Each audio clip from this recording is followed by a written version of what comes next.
Khattar Kamala भूल जाएगा। आज तक भी इनके मंत्रियों के जूते चप्पल वहीं पड़े हैं कैमले में ही। नंगे पैर सारे भागे थे खेतों में से ही हैं। फिर मोदी ने हमारे से माफी क्यों मांगी? सवाल तो तब पूछेंगे ना जो अगला नीचे उतर के जवाब देगा। हम मुख्यमंत्री को तो इन्होंने 15 फुट ऊपर बैठा रखा, 10 फुट एक गाड़ी के ऊपर। फिर उनके गांव में जाओगे और वहां डोल धमाके और डीजे बजवाओगे, वो फूल बरसाएंगे तुम्हारे पे। बेशर्म वाली बात है ना इनकी। पे गूगल पे कई कैमला डाल दो, कैमला कांड, मनोहर लाल खट्टर का हेलीकॉप्टर आ जाता है सामने। तो कहते तब कौन से किसान थे? हिंदू मुसलमान कर लो, ये सिख कोई प्रोटेस्ट करे खालिस्तानी है, ये हरियाणा में आओ, ये जाट है 35 एक कर दो है। ये दिन लद गए। मैं आपको कहता हूं इनको ऐसा जवाब मिलेगा, ऐसा जवाब मिलेगा, ये आगे ऐसी राजनीति भी करते हुए सोचेंगे। आप पत्रकार हो, आपका धर्म क्या है? आप सच्चाई लोगों के सामने लेके जाओ, दूध का दूध पानी का पानी करो, और एक लोगों को किसी भी पार्टी या किसी भी राजनीतिक दल से दूर रह के एक बिल्कुल स्वतंत्र होकर पत्रकारिता करो। ये आपका धर्म है, उस धर्म की बात करो, उस धर्म पे चलने की कोशिश करो। नमस्कार, हाले हरियाणा में आपका एक बार फिर से स्वागत है। मैं हूं आपके साथ पीयूष गुंबर और हमारे साथ हैं जगदीप औलख। जगदीप औलख आप सबने पहले भी कई बार हमारे इस प्लेटफॉर्म पे देखा होगा। किसान यूनियन के नेता हैं। जब से किसान आंदोलन हुआ तब से पूरे प्रदेश भर में एक जाना माना चेहरा। पेशे से ये इंजीनियर रहे, इसके बाद खेतीबाड़ी में भी जो क्योंकि इनका पुश्तैनी कार्य था, और फिर ये किसानों की मांगों को उठाने के लिए जब एक इस हम कहें कि समाज सेवा में, किसानों की समाज सेवा में आए, तब से जब ये संघर्षरत रहे। अब भारतीय किसान यूनियन सर छोटू राम के एक प्रमुख नेता के रूप में ये कार्य कर रहे हैं और अपनी सेवाएं दे रहे हैं किसानों के लिए। आज चर्चा का विषय क्या है? आप सब जानते हैं हरियाणा में जो पिछले 5 साल से राजनीति चल रही है वो कहीं ना कहीं खट्टर वर्सेस किसान वो हो रही है। आप जानते हैं किस तरह से किसान आंदोलन हुआ, किसान आंदोलन 1.0, देन उसके बाद किसान आंदोलन 2.0। अब 2.0 में भी किस तरह से रहा, फरवरी में इसी साल वो शुरू हुआ, लेकिन एकदम उसके बाद फिर आचार संहिता लगी और इलेक्शन शुरू हो गया। जो जनरल इलेक्शन है वो चल रहा है, लगातार हम आपको अलग अलग कवरेजेस दिखा रहे हैं। तो इस इलेक्शन के दौरान किसानों के भी अलग अलग जो देखने को मिल रहे हैं हमें, उनके जो क्या स्टैंड हैं, तो उस विषय में भी आज बात करते हैं। दूसरा, कल एक अहम मीटिंग रखी है भारतीय किसान यूनियन ने करनाल में। उस मीटिंग का क्या मोटिव है वो भी जानेंगे। कई सारी बातें हैं क्योंकि खट्टर के साथ इनका पुराना रिश्ता है, उस रिश्ते पर भी चर्चा करेंगे। तो स्वागत है जगदीप औलख जी आपका हमारे चैनल पर। बहुत बहुत नमस्कार आपका, आप आए और बहुत ही खुशी हुई, और आपके सारे श्रोताओं को मेरी ओर से नमस्कार। देखिए, जैसा कि मैंने अभी कहा कि आपका बहुत पुराना नाता रहा है खट्टर साहब से, जो हमारे मुख्यमंत्री रहे हैं और अब लोकसभा के प्रत्याशी हैं। कल आप लोगों ने एक मीटिंग रखी है, हमें पता चला। वो मीटिंग स्वाभाविक सी बात है कि वो इस राजनीतिक हलचल को लेकर होगी, इलेक्शन से संबंधित होगी। तो सबसे पहले तो मैं जानना चाहता हूँ कल उस मीटिंग का मोटिव क्या है?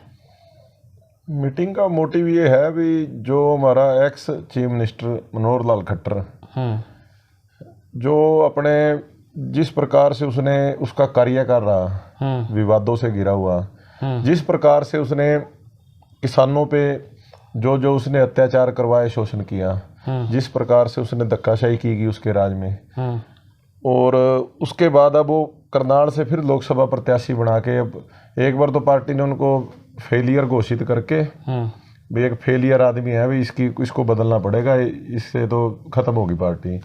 अब उस फेलियर को दोबारा करनाल पे, पहले 9.5 साल तो करनाल में उस फेलियर सीएम को पहले उठा एज ए एमएलए, अब उसी फेलियर को और उस रिटायर्ड आदमी को अब फिर उन्होंने लोकसभा में ले आए।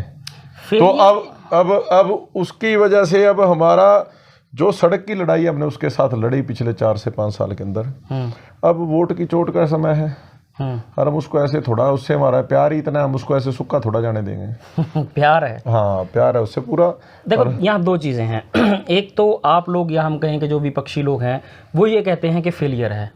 भारतीय जनता पार्टी के लोग कहते हैं फेलियर नहीं है, ये उन्होंने त्याग किया है, अपनी कुर्सी को कोई इस तरह से छोड़ता नहीं। कल ही मंत्री जी थे सुभाष सुधा जी, उनसे हम बात कर रहे थे, उन्होंने भी कहा कि त्याग की मूर्ति हैं। कोई एमसी का पद नहीं छोड़ता, उन्होंने मुख्यमंत्री का पद छोड़ दिया। तो खट्टर में हिम्मत है थी इस पद पे रह जाता है। इनके पल्ले है क्या यार, तुम बात क्या करते हो। ऊपर से आता है एक स्लिप बन के आती है। अब ये मुख्यमंत्री नायब सैनी, ये मुख्यमंत्री थोड़ा है। इसका रिमोट तो दिल्ली उनके पास, अमित शाह के पास और मोदी के पास। अच्छा, ये तो रिमोट से चलने वाले मुख्यमंत्री हैं। इनकी क्या हिम्मत है, ये अकड़ जाएंगे। अच्छा, अरे इनकी रीढ़ की हड्डी निकाली हुई है। रीढ़ की हड्डी के बिना के ये नेता है बीजेपी में। खट्टर बिना रीढ़ की हड्डी का नेता था। जब उनको दिखा भाई अब इसको बदलना है, दूध में से मक्खी की तरह पकड़ा, झटक दिया। अब नायब सैनी को ले आए, वही जातिवाद की राजनीति को चरम सीमा पे पहुंचाने के लिए। हम अब इनको बना देंगे, इस जाति के वोट इतने मिल जाएंगे।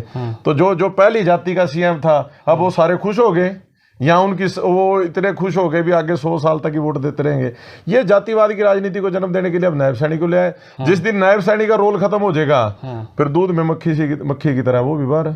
अच्छा, तो ये आज ये कहना भाई ये हमारे हरियाणा के विधायकों के चुने हुए मुख्यमंत्री है, ये बिल्कुल गलत बात होगी।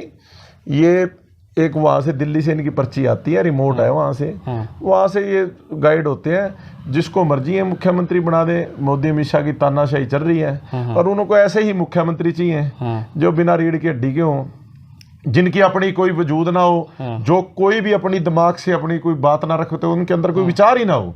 अच्छा। उनको यही ना पता हो हरियाणा के लिए क्या अच्छा क्या गलत है। उनको तो ये हो भी जो ऊपर के कहेंगे हमने उसको। ये तो एज एक सेंट्रल गवर्नमेंट के एक एम्प्लॉय की तरह काम करते हैं, जो ऊपर से ऑर्डर आ गया उसको फॉलो करते हैं। तो आपका जो कल की मीटिंग है उसका यही मोटिव है, यही उद्देश्य है कि आपने खट्टर का विरोध करना है?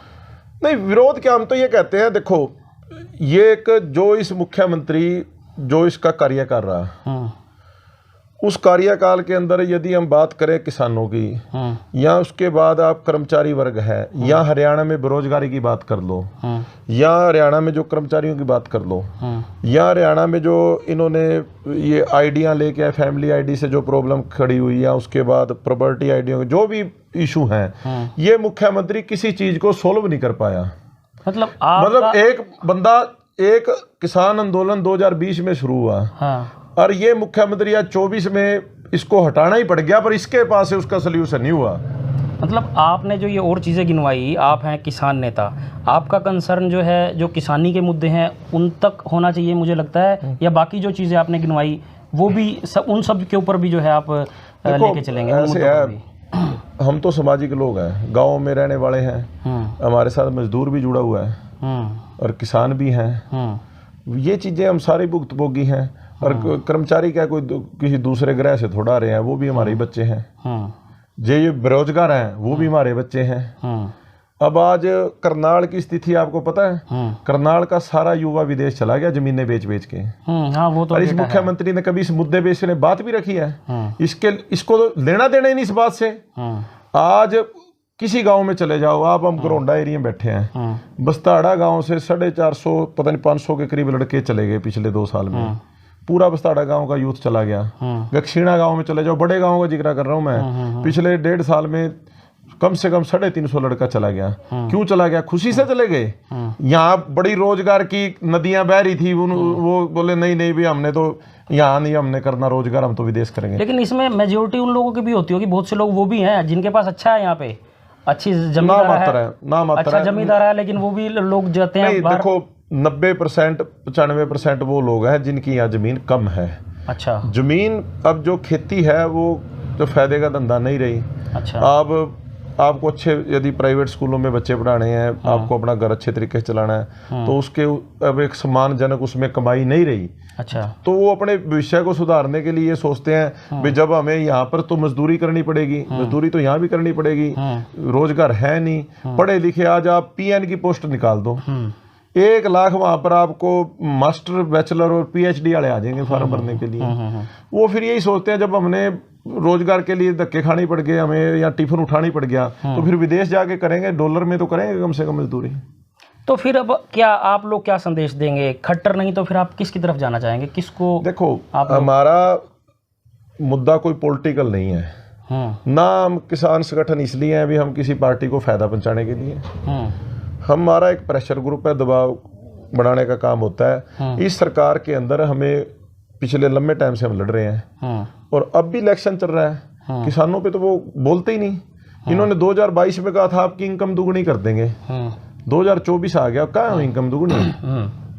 प्रधानमंत्री 2014 में आया जब पहली बार, ऑन रिकॉर्ड रैलियों में बोल के आया भी मैं स्वामीनाथन योग रिपोर्ट लागू करूंगा और कर्जा माफी करूंगा। अब कर्जा माफी कर दी कॉरपोरेट की, 16 लाख करोड़ रुपया कॉरपोरेट का इन्होंने, हमें तो कहते हैं कर्जा माफी, उनके लिए एक इंग्लिश का वर्ड है राइट ऑफ, शायद राइट ऑफ कहते हैं भाई। 16 लाख करोड़ राइट ऑफ कर दिए। वो वेल्थ मतलब वो शर्म ना आए उनको, वो जो अमीर लोग हैं उनके लिए कर्जा माफी एक शर्म का शब्द है। वो शर्म वो मजदूरों और किसानों के लिए है, कर्जा माफी मांग रहे हैं, उनके लिए 16 लाख करोड़ राइट ऑफ कर दिए। तो अब वादा मार से किया, वोट किन के लिए मारी ली और माफ नहीं। तो अब ये क्या है, देखो ये चीजें समझनी पड़ेगी। आज ज्यादातर इन्होंने संस्थान बेच दिए, यदि हम सेंट्रल रेलवे की बात करें। कभी किसी ने सोचा था भारतीय रेलवे की बजाय अडानी रेलवे भी लिखा जाएगा, अडानी रेलवे लिखा जाएगा? तो आज सोचने की जरूरत है देश के वोटर को। हम ये नहीं कहते भाई आप इसको वोट दो, पर एक हमारे साथ शोषण कर रहा है, गलत कर रहा है और इतना अहंकारी बन गया, वो इस देश के लोकतंत्र को भी खाना चाहता है, तो तानाशाही पे उतरा हुआ है, उसको तो जवाब देना चाहिए और वोट की चोट से देना चाहिए। दुखी सारे हैं। यदि आप देखिए, आपका मेन मोटिव है, अगर मैं करनाल सीट की बात करूं, वैसे तो मुझे पता है कि आपका संगठन जो है किसानों की कई जत्थेबंदियां हैं और पूरे हरियाणा में देखें तो कहीं ना कहीं ये एक विरोध हो रहा है, चाहे परोक्ष रूप से या फिर अपरोक्ष रूप से। मैं अगर करनाल सीट की बात करूं, यहाँ पे कहीं ना कहीं अब त्रिकोणीय मुकाबला होता दिख रहा है। खट्टर हैं, दूसरी तरफ बुद्धि राजा हैं, लेकिन एक ऑप्शन और क्रिएट हो गया वीरेंद्र मराठा का। तो और चौथा भी मैं कहूँ तो बसपा, जिससे एक सिख समुदाय से नवजोत इंदर सिंह नवजोत खड़े हैं। तो मतलब ये वोट डिवाइड नहीं हो जाएगा? आपको कोई ना कोई एक मैसेज तो क्लियर करना पड़ेगा। वो मैसेज क्या रहेगा, मैं वो जानना चाहता। आप बातों को घुमा रहे हैं, मैं सीधी बात पे आ रहा हूँ। मैं आपको बताता हूँ, हमारा देखो पहला मेन मुद्दा तो है खट्टर को हराना। हाँ, वोट की चोट से। हाँ, जो उसने कुकर्म करे उनका जवाब वोट से देना। हाँ, दूसरी बात है जो आप बात कहते हो किसको वोट देंगे। हाँ, लोग बड़े समझदार हैं। हाँ, और जब हम लंबा टाइम आंदोलन में रहे हैं, 4 साल से, हमने पूरी ट्रेनिंग दी हुई है किसानों को। अच्छा। उनको पता है किसको देना है, कैसे हारेगा। हाँ। वो चीजें बोलने की जरूरत नहीं है। वो जो लास्ट टाइम में देखा जाएगा, जो इसको हराता होगा। देखो मैं अभी इलेक्शन की आज 18 तारीख लगभग एक हफ्ता पड़ा है। हाँ। जो इसको लगेगा ना हरा रहा है, हाँ। किसान बिल्कुल तैयारी से बैठा है, वो इसको हराने के लिए वोट डालेगा इस बार। अच्छा, ठीक है, उसके लिए उनको सारा चीजें, वो समझदार हैं, बहुत ही समझदार हैं, उनको समझाने की जरूरत नहीं है। अच्छा। हाँ, वो लंबी लड़ाई लड़के संघर्ष कर करके वो भी पक लिए, उनको पता है भाई कैसे हराना है और इनकी चालों में नहीं फंसना। अच्छा, मैं अब आता हूँ, थोड़ा सा पीछे चलते हैं। किसान आंदोलन, जब पहला किसान आंदोलन चल रहा था तो हरियाणा में एक बहुत बड़ा नाम था जिसके आप भी सदस्य थे, किसान यूनियन चुड़ूनी। चुड़ूनी जी ने जो है पिछले दिनों कुरुक्षेत्र में इन एलओ को समर्थन दे दिया। करनाल में आए हैं तो करनाल में उन्होंने बसपा को समर्थन दे दिया। इस चीज़ को आप कैसे देखते हैं? देखो, चुड़ूनी साहब का रास्ता चेंज हो चुका है। वो जो पिछला आंदोलन था हमारा 2020-21 वाला, दिल्ली मोर्चों पे लड़ा गया, उसके जीतने के बाद वो पंजाब गए। पंजाब जाने के दौरान ही, इलेक्शन से पहले ही हम उनसे अलग हो गए। मुद्दा तब भी यही था, हम ये मानते थे भी हमें पंजाब के इलेक्शन में या इलेक्शन में नहीं जाना चाहिए। हाँ, वो राजनीतिक हाँ, नॉन पॉलिटिकल रहो। क्योंकि देखो, जो हमें लोग समर्थन देते हैं, राजनीतिक और जो राजनीतिक पार्टी और किसान यूनियन में बहुत बड़ा डिफरेंस है। तो उनका अलग सिस्टम है। यदि आपको यही इच्छा है भी मैंने एमएलए बनना है, फिर आप किसान यूनियन से रिजाइन दे किसी पार्टी के सदस्य बनो, उनके उसमें जाके अपनी टिकट के सेटिंग करो, टिकट बिठाओ कहीं से, और उसके बाद एमएलए बनो।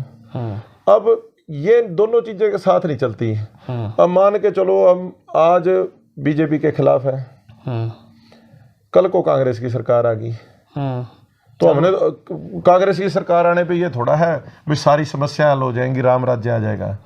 धरने तो फिर भी लगने हैं, समस्याएं तो फिर भी आनी है। तो यदि आज हम पॉलिटिकल होके यदि एक पार्टी के लिए वोट मांगते हैं, तो आज तो ये ऑन रिकॉर्ड वीडियो होती है सारों के पास है। तो उस टाइम ये लोग कहेंगे भाई आज तो फिर धरना लगाने आ गए तुम इनके खिलाफ, कल तो इनके लिए वोट मांग रहे थे। ठीक है, उनकी अब सोच ये है भाई मैं किसानी कर करके थक गया, मैं बुजुर्ग हो गया, अब उनको ये है मैं विधानसभा में भी गेड़ा लगाना चाहते हैं, वो सोच चाहते हैं भी कोई मेरे को कहीं एमएलए या कोई एमपी उमपी बनाया जाए। तो करी है उन्होंने कोशिश, बड़ी पार्टियों से करी, कहीं से टिकट का जुगाड़ बन जाए, अब नहीं बना तो अब छोटी पार्टियां बसपा लोकदल कहीं से सोच रहे हैं अभी कहीं से सिस्टम बन जाए। तो हम तो उनके शुभ चिंतक हैं, हम तो कहते हैं भी चलो भगवान उनकी इच्छाएं पूरी करे। पर फिर भी हमें चलना चाहिए अपने किसानों की भावना के अनुसार। यदि आज जिन जो लोग हमारा साथ देते हैं, कल मैं मीटिंग कर रहे हैं करनाल में, जो हमारे लोग आएंगे ना वो गाड़ियों में तेल नहीं मार से आगे मांगते। राजनीतिक पार्टियों की तरह गाड़ियां नहीं भेजनी पड़ती उनके पास, खर्चा नहीं देना पड़ता उनको शाम को दारू पीने का, फ्री में आते हैं वो, फ्री में सिर्फ एक मैसेज पे वो अपने घर से तेल फूक के आते हैं, अपने घर से खर्चा करके आते हैं। तो फिर हमारा भी फर्ज बनता है, जब उन्होंने हमारे चेहरे चमकवा दिए, यदि हमारे कहने पे किसान आंदोलन में एक वीडियो पे 10-10, 20-20 हजार आते थे, तभी तो हम नेता बने, तभी तो मीडिया में कवर करने आता था। ताकत कौन होती थी? वो लोग जो हमारे पीछे एक वीडियो पे एक आवाज पे आते थे। तो हमारा आज फर्ज ये बनता है, हमें नेता उन्होंने बनाया है, ना कि किसी राजनीतिक पार्टी ने बनाया है। तो हम उनके प्रति वफादारी रखें, उनकी भावना के अनुसार चलें। यदि वो हमें कहते हैं भाई यहाँ खड़े हो, जो खड़े हैं जी, वो देखो केला बंदा कहे भी मैं बहुत मास्टरमाइंड हूँ, ये नहीं हो सकता। जो लोग हमारे साथ लगे हुए हैं, जिन्होंने हमें यहाँ तक पहुँचाया, हमारे साथ हमारी एक कोल पे उन्होंने लठ भी खाए।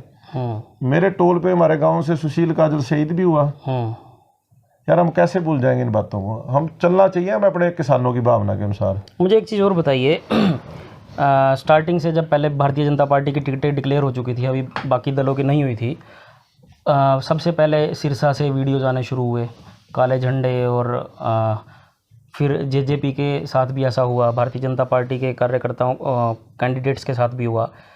एक वीडियो आया असंध के तरफ जब मनोहर लाल जी गए तब भी हुआ। इस तरह का विरोध करके भारतीय जनता पार्टी कहती है कि इस तरह के विरोध से या उनके और भी उनको एक सिंपैथी वोट भी मिलता है कि ये इस तरह का विरोध करते हैं तो हमारी वोटें और बढ़ती हैं। उस पे आप क्या कहेंगे? देखो ये भाजपा वाले कहते हैं भाई हमें सिंपैथी वोट मिलता है, जितना विरोध होगा उतने हमारे वोट बढ़ेंगे। देखो बात पता क्या है, अब वो किसान को कम करके आंकते हैं। खट्टर की यदि कुर्सी की है, उसमें सबसे बड़ा रोल किसान आंदोलन का रहा है। ये चाहे आप कहीं से भी पूछ लो, तो खट्टर ऐसे कैसे कह दे किसान आंदोलन का कोई असर ही नहीं है? फिर तो खट्टर कैमला भूल जाएगा। आज तक भी इनके मंत्रियों के जूते चप्पल वहीं पड़े हैं कैमले में ही, नंगे पैर सारे भागे थे खेतों में से ही हैं। तो कहने का मतलब किसान आंदोलन को ये कहना जी इनसे विरोध करने से हमारे वोट बढ़ते हैं, फिर मोदी ने हमारी मांगे क्यों मान ली?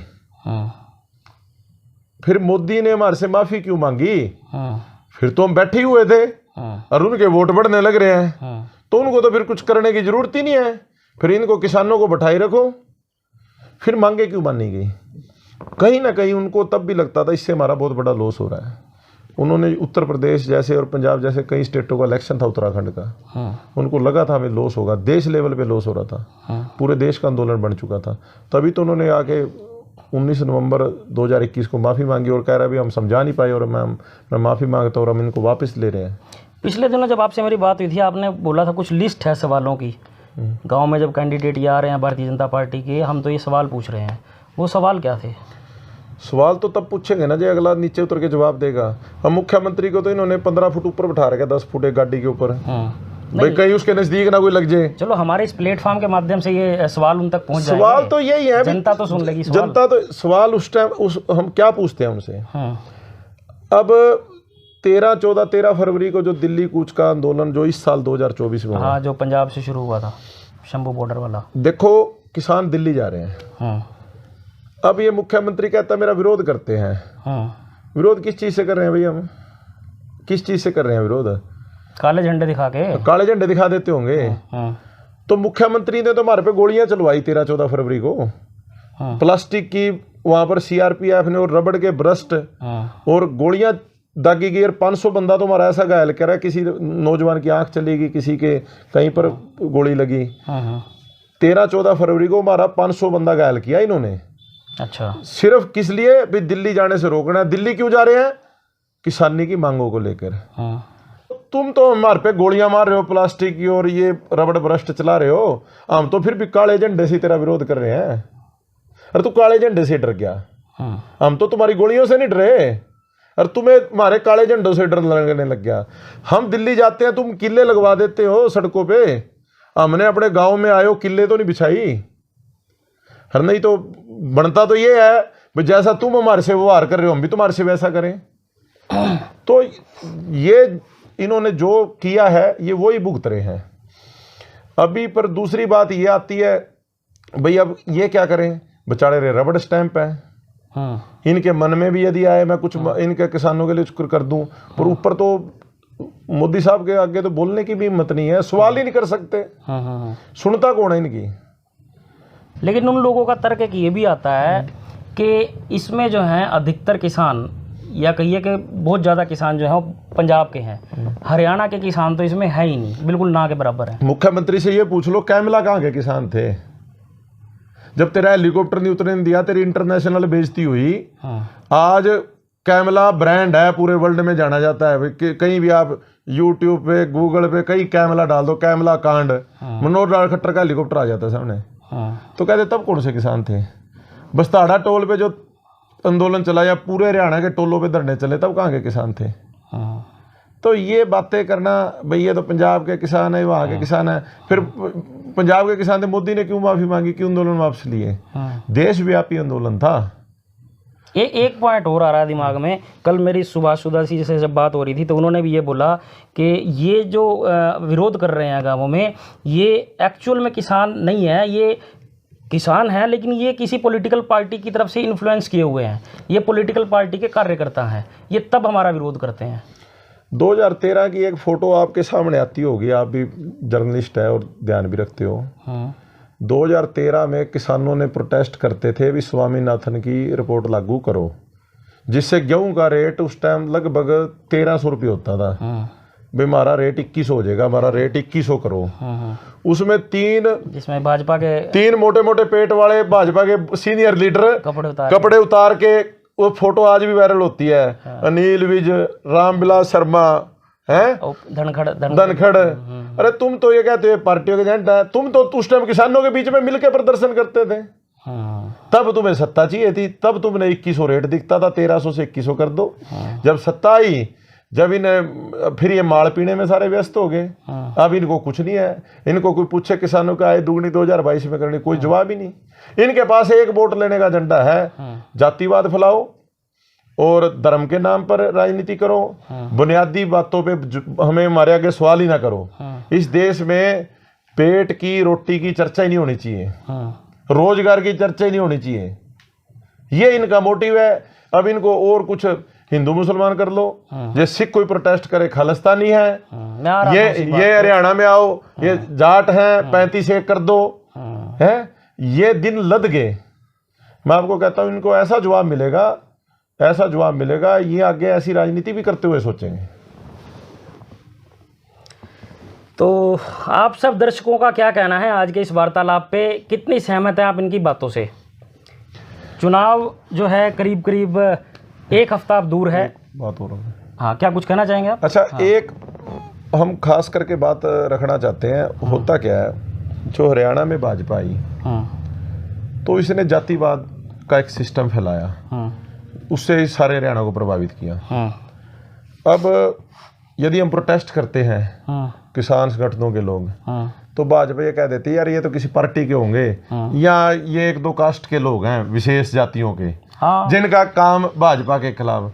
मैं अपने सभी छत्तीस बरादरी के भाइयों को पूछना चाहता हूँ, भाई किसान की जब मंडी में फसल नहीं बिकती, घरोंडा मंडी करनाल कहीं भी जब फसल नहीं बिकती, फसल 1-2 जाति की नहीं आती मंडी में, 36 जातियों की आती है, तो कौन बिकवाता है, कौन धरना देता है? तो उस टाइम भी किसान संगठनों के लोग देते हैं। आपकी सारे जो भाई अभी भी ये सोचते हैं जातिवाद के भाजपा की इन नीतियों इन बातों में फंसे हुए हैं, उनसे भी कहूँगा बाहर निकल के जो किसान है वो किसान बन जाओ, जो मजदूर भाई है वो अपने देखो धर्म क्या है, किसान का धर्म क्या है? किसान का धर्म यह इस देश के लिए अन्न पैदा करे और पूरे देश को अन्न खिलाए। पूरे देश के लिए दूध पैदा करे, पूरे देश को दूध सब्जियां खिलाए, ये किसान का असली धर्म है। एक डॉक्टर है, उसका धर्म क्या है भाई? वो सभी का इलाज करे अच्छे तरीके से। आप पत्रकार हो, आपका धर्म क्या है? आप सच्चाई लोगों के सामने लेके जाओ, दूध का दूध, पानी का पानी करो, और एक लोगों को किसी भी पार्टी या किसी भी राजनीतिक दल से दूर रह के एक बिल्कुल स्वतंत्र होकर पत्रकारिता करो, ये आपका धर्म है। उस धर्म की बात करो, उस धर्म पे चलने की कोशिश करो। कोई मजदूर भाई है जहाँ भी वो काम कर रहा है, उसका धर्म ये है उस देश के लिए, अपने देश के लिए वो वहाँ पर ईमानदारी से काम करे, तो वो धर्म निभाने की जरूरत है। जातियों के अंदर, धर्मों के अंदर बढ़ने की जरूरत नहीं है। ये इनके एजेंडे से बचो। ये सब लोग सत्ता भोगने के लिए बने हुए हैं। बिल्कुल, आपकी बातों से, कई बातों से हम सहमत हैं, और हमारे दर्शक भी जानते हैं, जितने भी व्यूअर्स हैं, कि हाले हरियाणा अपना पत्रकारिता धर्म किस तरह से निभा रहा है, आप सब लोग जानते होंगे। और राजनीतिक पार्टियां भी अक्सर ये बात करती है, और हर व्यक्ति आके कैमरे पर या सार्वजनिक तौर पर ये बात जरूर रखता है कि सबसे पहला धर्म है मानवता। और पॉलिटिकल पार्टीज हमेशा ये कहेंगी कि धर्म और जाति के नाम पर कभी भी वोट मत करो। लेकिन ये कहीं ना कहीं इस देश की विडंबना है कि जब हम वोट देने जाते हैं तो हमारे सामने ये धर्म और जातियों की जो ये पर्दा है ये आ जाता है। हम भी आपसे यही अपील करेंगे, धर्म और जाति इस नाम पे वोट मत कीजिए। अच्छे भविष्य के लिए कौन सा कैंडिडेट सही है उसके लिए वोट कीजिए। किस तरह का लगा आज का ये वार्तालाप? जगदीप औलख थे हमारे साथ, भारतीय किसान यूनियन सर छोटू राम के, हम कहें कि एक प्रमुख सदस्य, एक नेता। कमेंट सेक्शन में ज़रूर लिखिएगा, अगर कोई भी सवाल है इनसे संबंधित हम उसका जवाब लेने की कोशिश करेंगे, कमेंट सेक्शन में उसका जवाब देंगे। और भी कोई चीज़ अगर आपके माइंड में है हमारे पास ज़रूर भेजिए, चुनाव से संबंधित या कोई और भी चीज़। जो कोई भी पहली बार हमारे फेसबुक पेज पर जुड़ा है या ये वीडियो यूट्यूब पर देख रहा है, दोनों ही मंचों के साथ जुड़िए, ताकि आगे आने वाली जितनी भी खबरें और जितने भी वीडियोज़ हैं आप तक आपके फ़ोन के माध्यम से सीधा पहुंचते रहें। धन्यवाद।